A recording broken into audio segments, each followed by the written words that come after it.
داغين بعد حديث وعن أبي سعيد رضي الله عنه، دا أبو سعيد رضي الله عنه حديث ويجي جاءت امرأة إلى رسول الله صلى الله عليه وسلم يوخزد پیغمبر صلى الله عليه وسلم قال راله ويا رسول الله ايدا الله پیغمبر ذهب الرجال بحديثك، سړو چې دینو تانه د علم زده کولو برخه هغوی واغسته.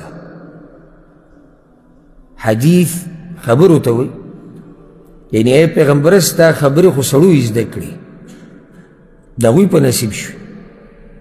ولې د هغوی په نصیب شو؟ هغوی تا سره په مخه ناستي، دې ته وایي هرس، زده کوي. دا زنانه ده.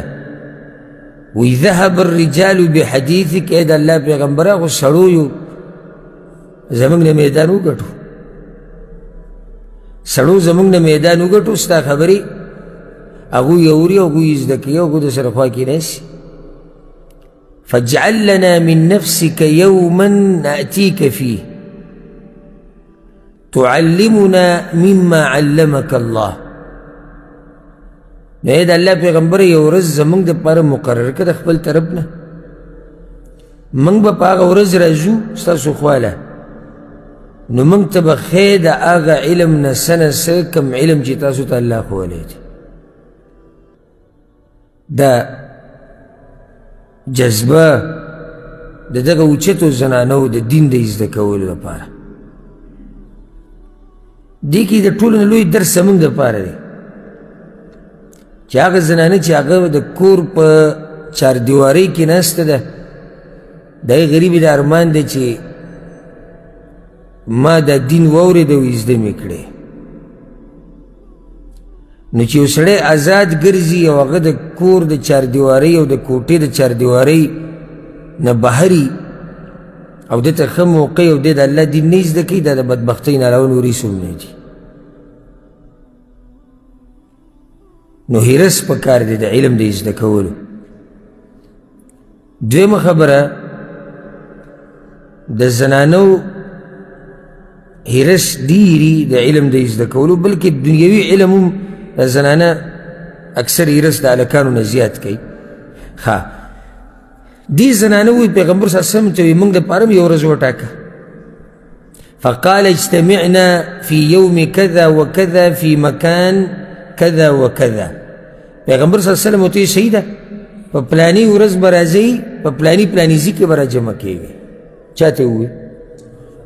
زنانو ته ووایي. فاجتمعنا، بس هغوی راجمع شو. فأتاهن رسول الله صلى الله عليه وسلم، پیغمبر صلی الله علیه وسلم په هغوی پسې راغی. فعلمهن مما علمه الله. نو پیغمبر صلی الله علیه وسلم دې زنانو ته هغه څه وښوڅه چې ورته الله ښوولي. بیا په هغه خبرو کې ده ووایي ما منکن امرأة تقدم بین یدیها من ولدها ثلاثة. په تاسو کې چې کومه زنانه هم د ځان نه مخکې درې بچي ولیږي، یې څه مطلب درې بچي ولیږي؟ درې بچي مړه شي.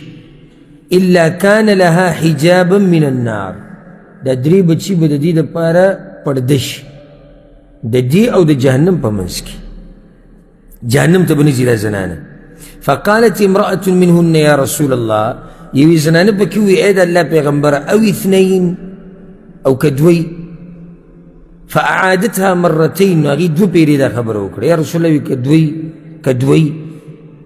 ثم قال، نو پیغمبر صلی الله علیه وسلم ورته وایي واثنین واثنین واثنین، که دوی او که دوی او که دوی.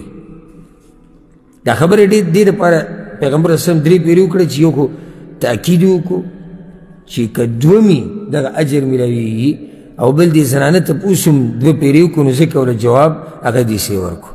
دا حدیث امام بخاري راوړی. بل دې حدیث کې تاسو دا خبر واورېده چې دې زنانو مطالبه دا وکړه وي یا رسول الله موږ ته به وښیې هغه څه چې الله تاته ښوولي دي. او بیا دا راوي هم دا وایي فعلمهن مما علمه الله، پیغمبر هغوی ته هغه څه وښوو چې الله ورته ښوولي دي. یعنې علم دا دی څه چې الله ښوولي دي، او الله څه ښوولي دي؟ قرآن او حدیث. نو که چا ته علم زده کوي څه به زده کوي؟ قرآن او حدیث به زده کوي. دا علم دی. د ځان نه خبرې په دین کې نوي کارونه د بزرګانو په دروغو قصو پسې تګ او خوبونه او تش کرامتونه د دې قسمه خبرونه ځان لرې ساتل پکار دي، بلکې قرآن او حدیث بیانول پکار دي.